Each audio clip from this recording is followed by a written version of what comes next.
क्या फरिश्ते भी रमजान में रोजा रखते हैं? रमजान में फरिश्ते क्यों उतरते हैं? क्या आपने कभी गौर किया है जब रमजान का मुकद्दस महीना आता है हम रोजा रखते हैं, भूख सहते हैं, प्यास सहते हैं, सिर्फ अपने रब को राजी करने के लिए, तो दिल में एक सवाल जरूर आता है, क्या फरिश्ते भी रोजा रखते होंगे? क्या उन्हें भी भूख लगती है? क्या वो भी इफ्तार करते हैं? या उनका मामला हम इंसानों से बिल्कुल अलग है? आज की इस वीडियो में हम इस राज को आसान और दिल को छू लेने वाले अंदाज में समझेंगे, और यकीन मानिए आखिर तक सुनेंगे तो आपका दिल रमजान की इबादत के लिए और बेताब हो जाएगा। सबसे पहले हमें यह समझना होगा कि फरिश्ते आखिर होते कौन हैं। इस्लाम के मुताबिक फरिश्ते अल्लाह ताला की एक पाक और नूरानी मखलूक है। उन्हें नूर रोशनी से पैदा किया गया है। फरिश्तों की कुछ खास बातें होती हैं। उन्हें भूख नहीं लगती, उन्हें प्यास नहीं लगती, उन्हें नींद नहीं आती, उन्हें गुनाह करने की ख्वाहिश नहीं होती, वो कभी अल्लाह की नाफरमानी नहीं करते। कुरान में आता है कि फरिश्ते वही करते हैं जिसका उन्हें हुक्म दिया जाता है, यानी उनकी पूरी जिंदगी सिर्फ इबादत है, सिर्फ बंदगी है, सिर्फ तस्बीह है।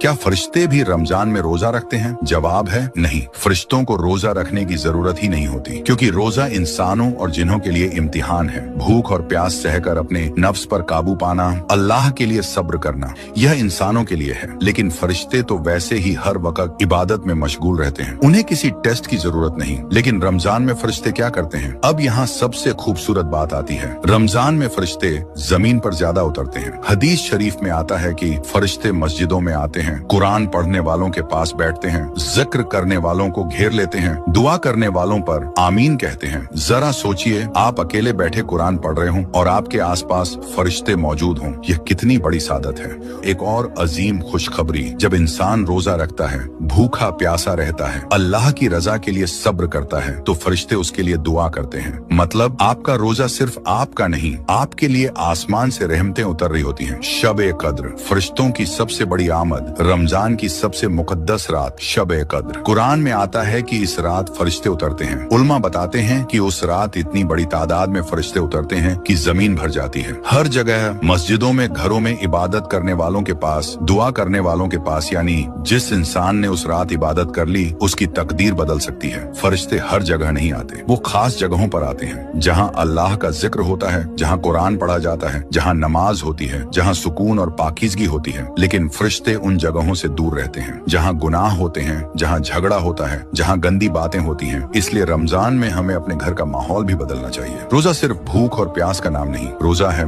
सब्र, तकवा, गुनाहों से दूरी, दिल की सफाई, अल्लाह के करीब होना। अगर इंसान भूखा रहा लेकिन झूठ बोलता रहा, गुस्सा करता रहा, तो रोजे की हकीकत पूरी नहीं हुई। सबसे बड़ी खुशखबरी हदीस में आता है, जो इंसान ईमान और सवाब की नीयत से रमजान के रोजे रखता है उसके पिछले गुनाह माफ कर दिए जाते हैं।